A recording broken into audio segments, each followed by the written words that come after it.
Un quai musicista de jazz importante.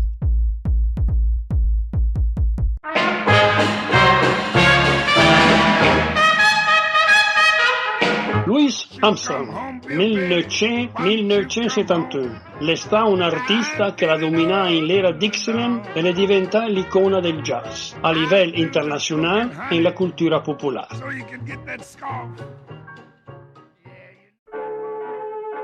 Bessie Smith, 1894-1937, lei è considerata la cantante blues e jazz più popolare, de buon talento e strapagata di anni 30. Soprannominata l'imperatrice del blues per la sua voce elegante e maestosa, la influenzò la musica americana e la ispirò diversi cantanti che in vennero dopo, quali Annette Hanshaw, Billie Holiday, Ella Fitzgerald, Mahalia Jackson, Janis Joplin, Nora Jones.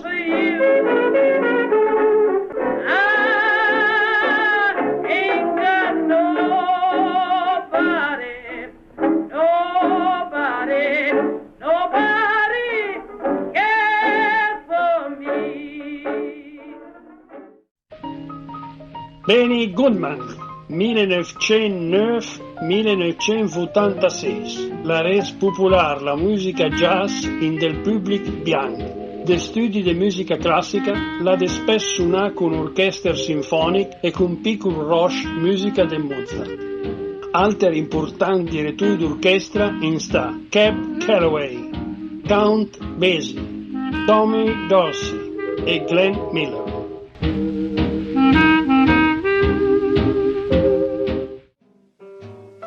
Billie Holiday, 1915-1959. È stata una di più grandi cantanti jazz degli anni 30 e 50. Billie, Lady Day, Holiday, era buona di scarpare emozioni fuori di misura di ogni parola cantata in una melodia jazz. La fa in prima registrazione con il Benny Goodman, per poi trovare maggior nomina con l'orchestra del Count. A while, you sure to find. Duke Ellington, 1899-1974, è stato un imponente caproche, compositore de standard americano e pianista. È stato uno dei primi in l'era di grandi orchestre e la sua orchestra la continuò a suonare per più di 50 anni con base a New York, anche se era andata in giro per tutto il mondo. Le considera in dappertutto come il più grande compositore americano. La sua carriera è cominciata in gli anni 20 e è andata avanti fino agli anni 70.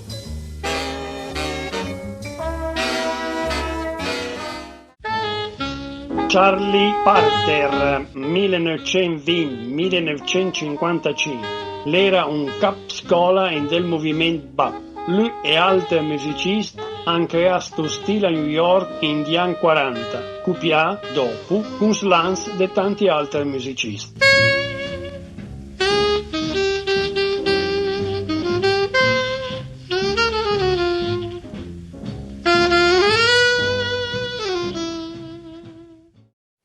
Ella Fitzgerald, 1907-1996.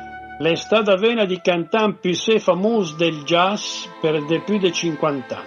In della sua vita l'ha venduto 40 milioni di dischi e l'ha guidato la sua band in giro per il mondo. La cominciò la sua carriera in l'era di grandi orchestre, poi la si è adattata al bebop e altri stili. L'è infine diventata una di primi in del canto scat, fa a tukei. Una abilità canora nascuta in la musica jazz con l'imitazione vocale di strumenti.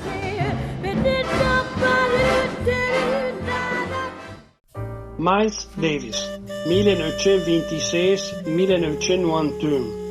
In del 1944 il si mise con il quintetto del Charlie Parker, il Sodeus. Due però il si minga ferma tanto tempo. La sua voglia di sperimentare e improvvisare l'han portato presto alla salle per portare avanti il suo progetto, vedè Kind of Blue, l'album jazz più si venduto di tutti i tempi. In gli anni 60 il suo quintetto, che comprendeva John Coltrane, è stato definito come uno dei più ascoltati del jazz. Questo anche prima che il registrasse Peaches Brew. Grazie alla sua continua voglia di reinventarsi, lei considera l'artista jazz più imponente della seconda metà del XX secolo.